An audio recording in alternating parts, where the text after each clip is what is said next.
자, 말씀 보십니다. 베드로전서 1장 3절로 9절까지 천천히 합독하도록 하겠습니다. 베드로전서 1장 3절로 9절까지입니다. 찬송하리로다. 우리 주 예수 그리스도의 아버지 하나님이 그 많으신 긍휼대로 예수 그리스도의 죽은 자 가운데서 부활하심으로 말미암아 우리를 거듭나게 하사 사한 소망이 있게 하시며 썩지 않고 더럽지 않고 쇠하지 아니하는 기업을 있게 하시나니 곧 너희를 위하여 하늘에 간직하신 것이라.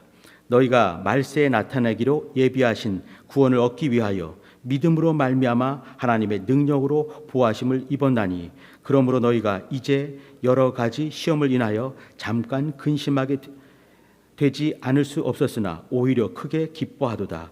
너희 믿음의 시련이 불로 연단하여도 없어질 금보다 더 귀하여 예수 그리스도에 나타나실 때의 칭찬과 영광과 존귀를 얻게 하려 함이라.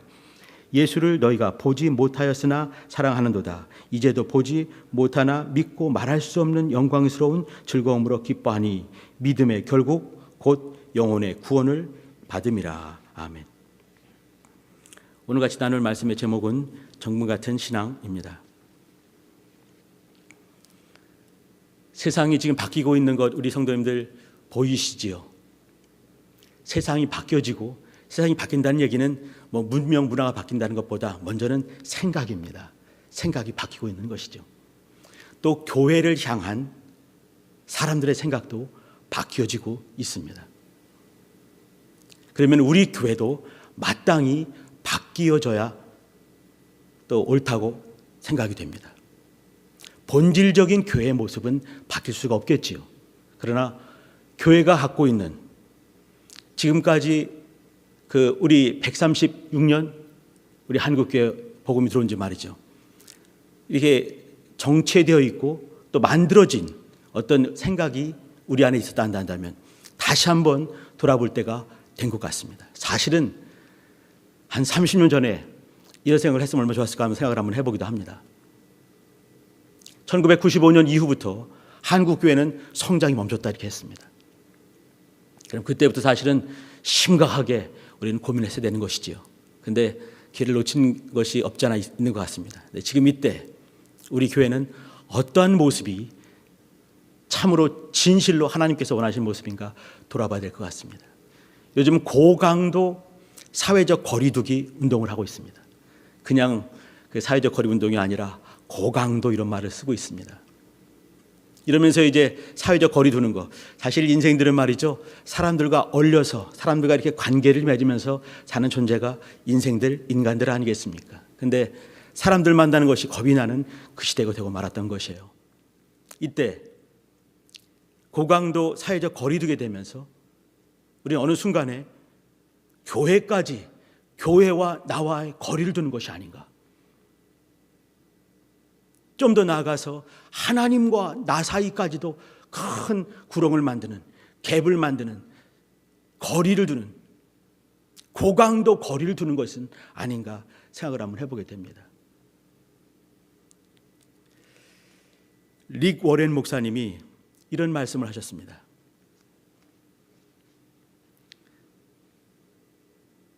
우리 교회도, 릭 워렌 목사님 아시죠? 미국의 캘리포니아주 있는 큰 교회를 담당하시는 미국을 움직이는 목사님 중에 한 분이십니다. 근데 그분이 하시는 말씀이 우리도 문을 닫아야 될 것 같습니다. 그러나 교회는 결코 문이 닫힐 수가 없습니다. 앞에 교회는 뭐겠습니까? 예배당인 것이죠. 교회는 바로 당신들, 우리들이기 때문에 그렇습니다. 우리는 사람이 만날 수 없는 이때에 온라인으로라도 지속적으로 만남을 이어갈 것입니다. 또 하나님께서 우리에게 허락하신 교회의 사명을 끊이지 않고 감당할 것입니다. 이렇게 말을 시작했습니다. 무슨 말씀인지 아실 것 같습니다. 예배당 문은 닫힐 수밖에 없는 사회적 여건 때문에 우리 성도들을 보호하고 또 이웃들을 보호하는 그 마음을 가지고 선한 마음으로 닫을 수 있습니다. 그러나 교회는 닫히면 안 되는 것이지요. 사회는 고강도 사회적 거리를 두지만 우리가 교회와의 간격을 두면 안 될 것이고 하나님과의 간격을 두면 안 될 것이고 성도들과의 관계를 두면 안 될 것입니다. 그러면서 리고네 목사님 하시는 말씀은 뭐냐면 교회가 마땅히 해야 될 그 일들을 감당하는데 공동체를 사랑하고 이웃을 사랑하고 그들을 섬기는 일을 계속해서 해나갈 것입니다 라고 말을 하고 있습니다. 우리 교회 역시 다르지 않지요. 마땅히 교회가 교회되는 모습을 갖추기 위해서 예배가 멈출 수 없기에 또 우리가 교회가 해야 될 사명들을 지속적으로 감당해야 되기에 우리 교회는 닫힐 수가 없습니다. 비록 예배당은 한시적으로 닫을 수 있지만 교회의 문은 닫을 수가 없는 것입니다. 우리 성도님들과 제가 교회이기 때문에 그렇습니다. 오늘 같이 나누고 싶은 말씀은 신앙의 어떤 모습들 잠깐 살펴보도록 하겠습니다. 그 속에서 우리는 어떠한 모습을 우리가 찾아야 될 것인가 한번 고민해 보고 싶은 마음 때문에 그렇습니다. 세상이 바뀌고 있다 한다면 교회의 본질적인 모습은 바뀔 수 없지만 그러나 세상을 향하는 우리의 모습들은 당연히 바뀌어야 됩니다. 우리 모습은 똑같지만 봄에 입는 옷과 여름에 입는 옷, 가을과 겨울에 입는 옷은 다를 수밖에 없기 때문에 그렇습니다. 당연히 달라야 되는 것이죠. 계절에 맞게 옷을 입어야 되는 것 아니겠습니까? 이 세대가 바뀐다 한다면 그 세대에 맞는 그 세대 주께서 기뻐하는 그러한 모습을 찾아야 될 것 같습니다. 신앙의 모습을 잠깐 돌아보도록 하겠습니다. 제가 편의상 이렇게 무엇 같은 신앙 이렇게 표현을 하도록 하겠습니다. 첫 번째는 흙, 토양 같은 신앙입니다. 토양 같은 신앙. 창세기 3장 19절에 보시게 되면 주께서 이제 타락한 이후에 아담에게 하시는 말씀이 있습니다. 너는 이제 이렇게 이마에 땀을 흘려야 식물을 먹고 정신토록 이제 일하는 것이 나오죠, 그죠? 그리고 하는 말씀이 뭐냐면 너는 흙이니 이렇게 말씀하십니다. 너는 흙이니 흙으로 돌아갈 것이다 이렇게 말씀을 하세요. 아담적 신앙, 흙, 토양의 신앙입니다. 아담 이전에 그 아담의 말이 나오기 이전에 흙이 있었습니다. 그 흙으로 사람을 짓는 것이죠. 아담을 짓는 것이죠. 그 흙의 이 히브리 말이 아다마였습니다. 아다마에서 아담이 나왔다고 이제 하는 것이죠. 이 아다마의 속성은 변질이 되는 것입니다. 나쁘게 말하면 변질이시죠. 좋게 말하면 변화가 될 수 있을 것입니다. 근데 첫 번째 사람은 변화보다는 변질을 택했습니다. 그러나 하나님께서는 그에게 다가오셔서 너는 흙이다 다시 한번 일깨워 주시면서 자신의 본질을 알게 하시는 것이죠. 그리고 아다마를 아담으로 만들어 주신 하나님 자신을 공개하셨습니다. 토양적 신앙, 이것은 영적인 것을 아는 것입니다. 기본적인 신앙이 되는 것이죠. 영혼 중심이 되는 것입니다. 나 영혼을 주장하는 것이지 나쁜 것이 아닌 것을 기억해 주시기 바랍니다. 중요한 것이죠. 가장 중요한 기본이 아니겠습니까? 흙덩어리인 아담에게 호흡을 불어넣어 주시면서 사람 되게 하시고 아담 되게 하시고 타락한 이후에도 다가오셔서 너는 흙이다 일깨워 주시고 너는 흙이다 속에 무엇이 있겠습니까? 나는 절대자고 나는 하나님이다. 아니 있겠지 않겠습니까? 이 토양적 신앙, 자기 영혼을 귀히 여기는 것입니다. 그러나 쉽게 변질될 수가 있습니다. 혼자 있더라도 신앙생활 잘할 수도 있습니다. 이러한 때에도 교회 예배당 안에 들어오기 힘든 이때에도 혼자서도 신앙생활 잘할 수 있습니다. 영혼 중심의 신앙생활하는 강점이 없지 않아 있는 것이지. 그러나 거기서 머물 수가 있습니다. 자기 지경이 확대가 되는 것을 좋아하지 않을 수가 있어요. 혼자서 잘하는 신앙, 어려운 중에라도 잘 할 수 있는 그런 기본적인 것을 갖고 있고, 내가 영인 것을 알고 있고, 하나님을 좋아하고 하나님을 또 바라는 그런 신앙도 있습니다. 그러나 자기 지경이 나아가지 못하는 어떤 한계 상황이 분명히 있는 모습이 있는 것이죠. 두 번째로 넘어가겠습니다. 두 번째는, 첫 번째가 토양 같은 신앙이라 한다면 두 번째는 바위 같은 신앙입니다. 첫 번째 신앙은 창세기 우리 3장을 봤습니다. 두 번째는 마태복음을 봐주시기 바랍니다. 16장 18절을 봐주시기 바랍니다. 거기 보게 되면 베드로가 나오지요. 베드로가 유명한 고백을 합니다. 유명한 고백. 주는 그리스도시요 살아계신 하나님의 아들입니다. 고백을 하죠. 주님께서 거기에 대해서 이렇게 치하를 하시면서 이제 이것을 알게 하는 자는 사람이 아니고 하늘에 계신 아버지시다 말씀하시고, 너는 베드로다 말씀하십니다. 아까는 너는 흑인이 말씀하셨다 한다면 이번에는 너는 베드로다 말씀하시는 거죠. 너는 돌멩이다, 스톤이다 말씀하는 거죠. 너는 돌멩이다, 바위다 말씀하세요. 그러나 돌멩이 아니겠습니까? 그 돌멩이 보통 돌멩이가 아닙니다. 반석 위에 있는 돌멩이였습니다. 반석 위에, 예수 그리스도 위에 있는 그 바위였습니다. 첫 번째 봤던 토양 같은 신앙에서 그 흙은 말이죠, 원수가 와서 흙을 먹을지니라 말씀하신 그 뱀이 와서 마음껏 씹을 수 있는 그런 존재였다 한다면, 더 이상 씹을 수가 없는, 세상과 분명한 차이를 두는 그런 신앙이 시작되는 것입니다. 신앙 고백적 신앙이 되는 것이죠. 자기가 고백한 믿음을 따라서 그는 삶을 살아가는 것입니다. 그리고 교회가 보이기 시작하고 공동체가 보이는 것이죠. 이때 교회는 크게 부흥을 할 수가 있습니다. 이 부흥이란 말은 숫자적인 것을 포함하는 것입니다. 질적인 것을 포함하는 것이죠. 성숙되는 것을 말하는 것입니다. 교회가 보이고 연약한 자가 보일 때마다 그를 위해서 또 힘써 달려가고, 또 위에서 또 이렇게 기도해 주고 역사하고 품어주고 사랑합니다. 전인격적인 신앙생활을 하는 것이지. 그런 안타까운 것이 하나 있습니다. 그것은 뭐냐면 그의 지경이 교회 공동체 안에서 더 이상 나가지 못할 때가 있습니다. 물론 전도를 하기 위해서 다가갈 수는 있지요. 그런데 시야가 교회 공동체 안에서 이렇게 대부분 머물 때가 있습니다. 너무 좋기 때문에, 너무 사랑하기 때문에.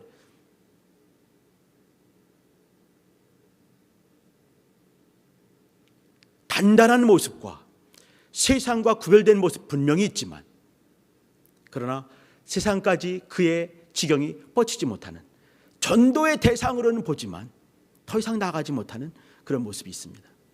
중요한 것은 뭐냐면 그는 세상과 분명히 달라진 모습이 있는 것이에요. 분명한 신앙 고백을 하게 되고 교회 중심으로, 에클레시아 교회 중심으로 영적 생활을 감당하고 있습니다. 그러나 거기서 머물면 온전한 모습은 되지 않습니다. 세 번째 모습을 보도록 하겠습니다. 세 번째 모습이 오늘 같이 나누는 정금 같은 신앙입니다. 정금이란 말이 성경에 많이 등장을 하는데 신약에 딱 2번 등장을 합니다. 어디 나온지 아시지요? 계시록에 등장을 합니다. 계시록 21장에 2번 등장을 합니다. 21장 18절과 21절에 보게 되면 정금이란 말이 나오죠. 정금이 천국에서는 어디 깔려 있겠습니까? 바다에 깔려 있죠, 그죠? 정금 같은 이 길 하지 않습니까? 또 한 가지가 있습니다. 뭔지 아시겠습니까? 예루살렘 성이 정금으로 되어 있다라고 21장 18절에 말씀을 했습니다. 저는 그 생각을 한번 해봅니다. 이 땅에서 영적 생활을 이렇게 준비하면서 하늘의 사람의 모습을 갖춰가는 것이죠. 얼만큼 갖출 수 있겠는가? 얼만큼 가능하겠습니까? 우리는 아마 틀림없이 그 닮아가려고, 주님을 닮아가려고, 말씀을 닮아가려고 막 노력하는 과정 중에 아마 주를 뵙게 될 것 같습니다. 근데 그렇게 막 힘쓰고 애쓰고 그렇게 과정을 거친 사람과 그렇지 않은 사람과는 조금 갭은 있을 것 같습니다. 그 갭을 만들어 좁혀가는 것이 이제 신앙생활인데, 세 번째 신앙은 정금 같은 신앙 이렇게 했는데, 정금이 어디서 나오겠습니까? 돌멩이 속에 금맥이 흐릅니다. 욥기 23장 10절 보게 되면 내가 정금같이 나오리라 이렇게 말씀하셨는데, 정금 같은 신앙. 정금이 어떻게 마련이 될까요? 신앙생활하면서. 오늘 이제 본문에 보게 되면은 이렇게 이제 3절부터 9절까지 봤습니다. 3절 보게 되면은 그 산 소망, 예수 그리스도께서 부활하심으로 말미암아 우리 안에 산 소망을 주셨다 말씀을 했습니다. 또 이와 같은 구원을 우리에게 주신다 말씀하시고, 이 구원을 갖기 위해서 믿음을 주시는데, 이 믿음이 뭐냐면 어떤 믿음이겠습니까? 시련 중에 있는 믿음이요. 시련 중에서, 고난과 환난 중에서 견딜 수 있는 그 믿음을 주시는 것이죠. 이 우리의 믿음은 이 시련을 넉넉히 이길 수 있는 그런 믿음입니다. 이렇게 시련 중에서 믿음을 가지고 살면서 그것이 내 체화되고 내 것이 되어지면서 금이 만들어지는 것이에요. 순수한 금이 만들어지는 것이죠. 마치 돌멩이에 금맥이 흐를 때 그걸 다 깨가지고 이제 이렇게 그 풀무불에 집어넣지 않습니까? 뜨거운 물에 넣게 되면은 다 녹게 되죠. 그러면은 위에 불순물들, 이 돌멩이들은 다 내보내고 맨 마지막에 남는 것이 금 아니겠습니까? 이것이 pure, 아주 순수한, fine, 정금인 것이죠. 그러면 시련은 우리 신앙 중에 어떤 중요한 몫을 하는 것 같습니다. 인생 중에도 시련이 늘 있는 것처럼 시련과 버티며 사는 것이 인생 아니겠습니까? 끝날만 하면 또 생기고 끝날만 또 생기고 이렇게 그러면서 우리 인생이 흘러갑니다. 신앙 중에 마찬가지인 것이죠. 근데 그 신앙 중에서 우리는 그 시련들을 믿음으로 잘 이겨내면서 우리 믿음 가운데 정금이 생겨지는 것이죠. 정금 같은 믿음이 생기는 것이죠. 정금의 특징이 뭐냐면 순수함이죠. 섞이지 않는 것입니다. 주께서 주신 말씀과 섞이지가 않는 것이죠. 하나님께 주신 그것을 그대로 오롯이 드러내는 것입니다. 그리고 마지막에 하시는 말씀이 뭐냐면 오늘 이 1장 8절에서 사랑에 대해서 말씀을 하고 있죠. 예수님을 사랑하는 것에 대해서. 보이지 않으나 예수님을 사랑하는도다. 이것이 이제 믿음인데, 믿음의 결국은 구원이다로 마무리하고 있습니다. 우리의 신앙생활하면서 세 번째 신앙, 거기서는 두 번째가 교회 중심이라 한다면, 첫 번째가 나 영혼 중심이라 한다면, 두 번째가 교회 중심이라 한다면, 세 번째를 어떻게 말하기 참 쉽지 않은데 이렇게 세상 중심 이렇게 하기도 쉽지 않고, 이렇게 이제 고민하면서 붙인 이름이 나라 중심, 하나님의 나라 중심 이렇게 한번 생각을 한번 해봤습니다. 그 얘기는 뭐냐면 하나님의 나라가, 물론 하나님의 나라, 영원한 나라, 새 예루살렘, 이 땅이 끝나는 그때 시작이 되겠죠. 그런데 지금 우리가 살고 있는 이곳도 하나님의 나라가 임할 수 있게 교회 공동체 안에서 머물지 않고 세상이 나와 다른 곳, 이원론적으로 쪼개가지고 이렇게 마귀가 있는 곳, 그 정도가 아니라 하나님께서 일하시는 하나님의 나라로 볼 수 있다 한다면, 또 내가 신앙생활할 때 내가 나의 영적 생활에서, 우리의 영적 생활에서 경건의 훈련하는 바로 그 장소로 볼 수 있다 한다면, 하나님의 사랑이 머물지 않고 흘러갈 수 있는 바로 그곳으로 볼 수 있다 한다면 우리의 시야가 달라질 수 있을 것 같습니다. 영혼 중심 틀리지 않습니다.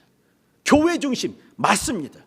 그러나 거기서 머물면 안 되고 이제는 하나님의 나라가 흘러갈 수 있게 우리 가정에서 우리 교회 공동체에서 더 나아가 세상으로 흘러나갈 수 있게 감히 말할 수 있다 한다면 세상 중심이라고 말할 수 있을 만큼 그곳에서 나는 경건의 훈련을 하면서 정금의 집으로 하나님이 거하시는 마음껏 사용하시는 정금의 집으로 지어지고 있다 한다면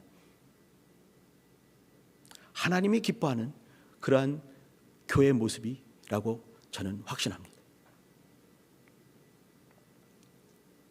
베드로를 한번 생각해 주시기 바랍니다. 오늘 베드로전서를 보고 있는데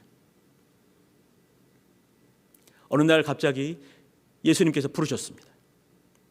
어부였던 그 시절에 부르셨습니다.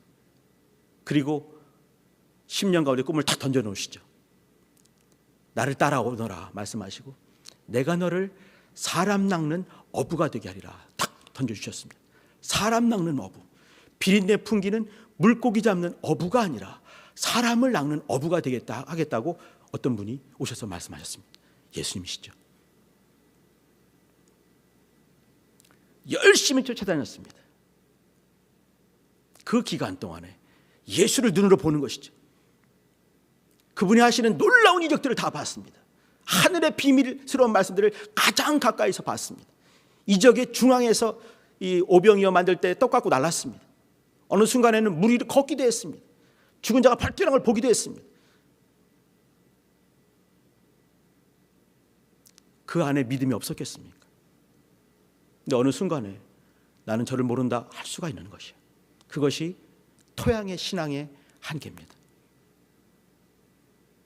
분명히 보고 신령한 것들을 경험을 하고 놀라운 이적을 보지만 근데 쉽게 변화될 수 있는 변질될 수 있는 토양의 신앙인 것이죠. 어느 순간에 또 주님께서 물어보십니다.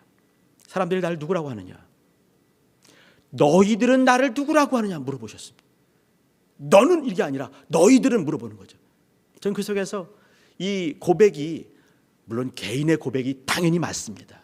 또 하나 중요한 것은 뭐냐면 너희들은 말씀하신 것처럼 신앙 공동체의 고백이 될 수도 있어야 되는 걸 생각을 합니다. 나의 고백뿐만 아니라 각각 개인의 고백뿐만 아니라 공동체의 고백, 교회의 고백이 되는 것이죠. 마땅히 교회를 한다면 어떤 모습인가? 주는 그리스도시요 살아계신 하나님의 아들입니다. 고백을 하면서 진짜 이제 이것이 사실은 이루어지는 게 언제겠습니까? 성령이 임하시고 나서 사도행전 2장쯤 돼야지만이 이 고백적인 삶을 살게 되는 것이지요. 아무튼 이런 고백을 통해서 그는 이제 교회 중심의 역사하는 삶을 살게 됩니다. 사도행전 삶이에요. 사복음서의 삶 가운데는 주께서 역사하셨지만 그러나 변질될 수가 있는 것이에요. 사도행전 넘어갔습니다. 신앙 고백의 삶을 살아내는 것이죠. 1장부터 10장 보게 되면 그 유명한 베드로의 삶이 쭉 나오지 않습니까? 교회 중심적인 그 삶을 이뤄가면서 놀랍게 영적 부흥하고 수적으로 부흥하게 되고 성숙해 가고 있습니다. 그리고 나서 베드로 전서 후서 쓸 때 이때는 이제 그가 이제 이렇게 좀 더 깊어진 많은 큰 시련과 어려움들을 보면서 엄청난 핍박을 또 겪게 되면서 하나님의 사람이 되어가고 또 이제 그 교회 공동체 정도가 아니라 세상을 향한 하나님의 사람으로 역사하는 그 모습을 우리는 베드로전서 후서를 통해서 보게 되는 것이죠. 제가 잠깐 어떤 그 고3 친구가 그 글을 쓴 거를 제가 잠깐 읽어드리도록 하겠습니다. 한번 들어보시죠. 고3 우리 친구들 그 수능도 미뤄진 거 아시죠? 11월 중순이 아니라 12월 초로 바뀌었습니다. 12월 제 기억이 정확하다 한다면 12월 3일로 기억을 하는데 바뀌었습니다. 얼마나 떨리겠습니까? 계약은 했는데 학교도 못 가고 공부는 해야 되겠는데 공부는 안 되고 집에만 있자니까 힘들고 뭔가 또 역사해야 될 텐데 또 안 되고 얼마나 힘들까? 근데 그 친구가 이렇게 우리 교회 친구는 아닙니다. 어떤 분이 보내준 그 글인데 한번 들어보시죠. 요즘 교회를 가지 않으니 점점 주님을 멀리하게 됩니다. 이런 제가 너무 한심해요. 저도 제가 어떤 잘못을 하고 있는지 아나봐요. 어떤 찬양은 듣기만 해도 눈물이 나와요. 고3이라는 힘든 시기에 주님을 더 의지하긴커녕 아무것도 하지 않는 저를 주님이 놓지 않았으면 합니다. 주님 없이는 단 하루도 살 수 없는데 고작 코로나 때문에 저와 하나님과의 관계를 두고 고민한다는 것이 너무 속상해요. 옆에 있었으면 제가 엉덩이라도 한번 때려주고 싶었습니다. 아유, 너무 기특한 말을 하는 것이죠. 고3 19살짜리가 자신의 실존적인 어떤 한계 상황 속에서 또 이제 그 딴에는 인생에서 지가 평생 살면서 가장 힘든 시간을 겪고 있지 않겠습니까? 이거 하게 되면서 하나님과의 관계를 고민하고 있는 것이에요. 이런 고민을 하고 있다 한다면 건강한 것입니다. 우리 교회는 지금 이런 고민을 해야 될 때라고 저는 확신을 합니다. 시대가 바뀌었다 한다면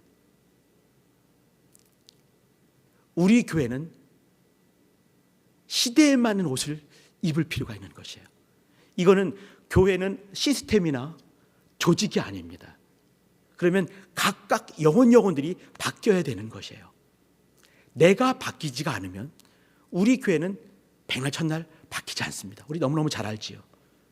그러면 내가 이렇게 하나님 앞에 내 모습, 교우들 앞에서 내 모습, 우리 가정에서 아빠로서 남편으로서 내 모습, 또 세상에 나가서 여러 사람들과의 관계 속에서 내 모습이 바뀌지 않으면 교회는 바뀌지 않습니다. 남들이 말하는, 저는 이 말을 제가 입에 담을 수가 없어요. 기독교란 말을 다른 말로 하지 않습니까?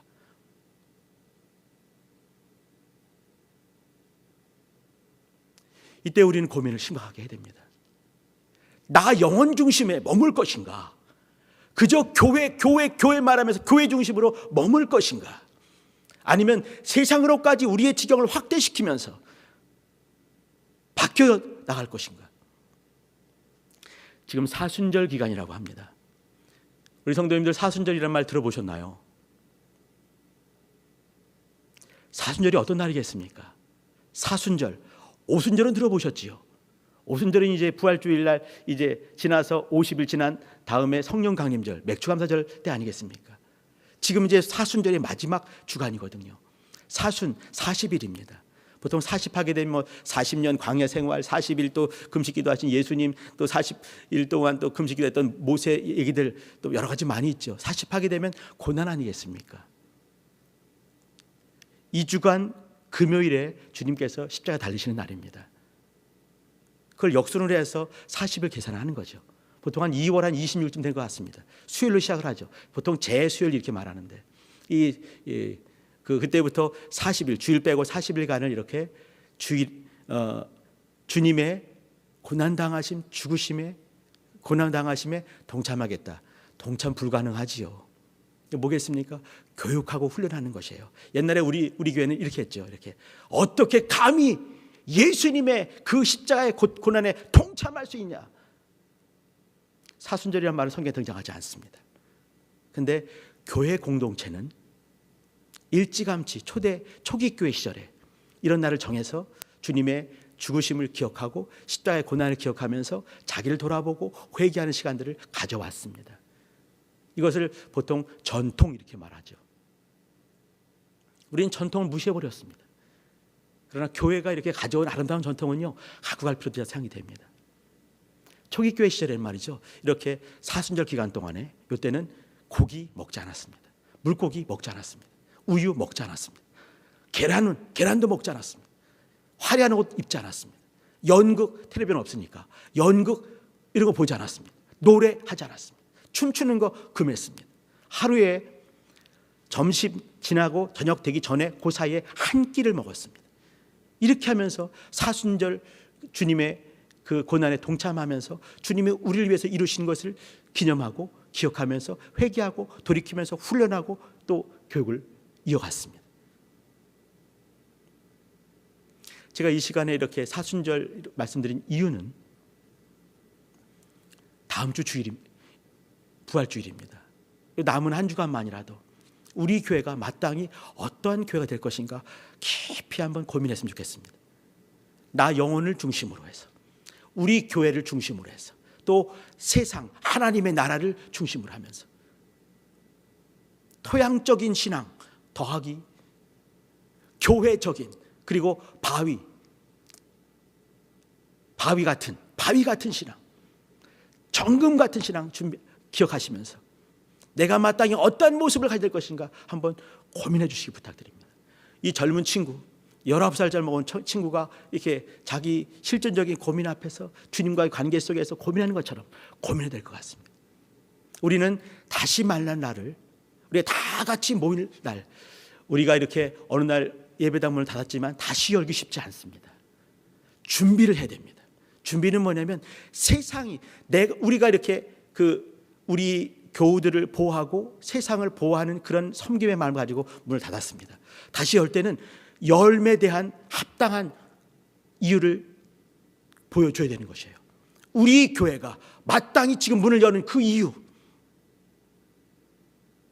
세상을 향해서 빛과 소금의 역할을 잘 감당하기 위해서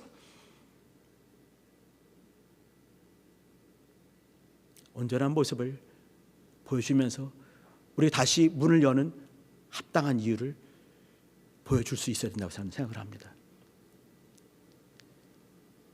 이 한 주간 동안에, 사순절 고난주간 마지막 주간에 우리가 마땅히 어떠한 신앙생활을 해야 될 것인가, 내 자신을 향해서, 우리 가족을 향해서, 우리 공동체들을 향해서, 또 세상을 향해서까지라도 내가 마땅히 어떠한, 또 우리 교회가 마땅히 어떠한 모습을 가지게 될 것인가. 그러면서 우리는 하나씩 하나씩 훈련받으면서 이후에 다시 만났을 때 더 나은 모습으로, 면대하여 만났을 때 더 나은 모습, 더 건전한 모습, 더 진실한 모습, 더 신실한 모습으로 만날 수 있을 것 같습니다. 그냥 똑같은 모습으로 오는 것은 아니라고 생각이 됩니다. 더 나은 모습으로 하나님 말씀 앞에서, 교우들 앞에서, 가정의 식구들 앞에서, 믿지 않는 사람들 세상 속에서 우리는 마땅히 어떤 모습을 가지고 만나야 될지 깊이 고민할 수 있는 시간들 한 주간 한번 누리도록 하시죠. 기도하시겠습니다. 기도하실 때 하나님, 영혼 중심의 신앙생활, 또 교회 중심의 영적 생활, 세상을 향한 빛과 소금의 역할을 잘 감당하는 그 진실한 크리스찬의 모습들을 고민하면서 만들어갈 수 있는 우리 모두가 되게 도와주세요. 예수의 한 번 부르고 기도하십니다.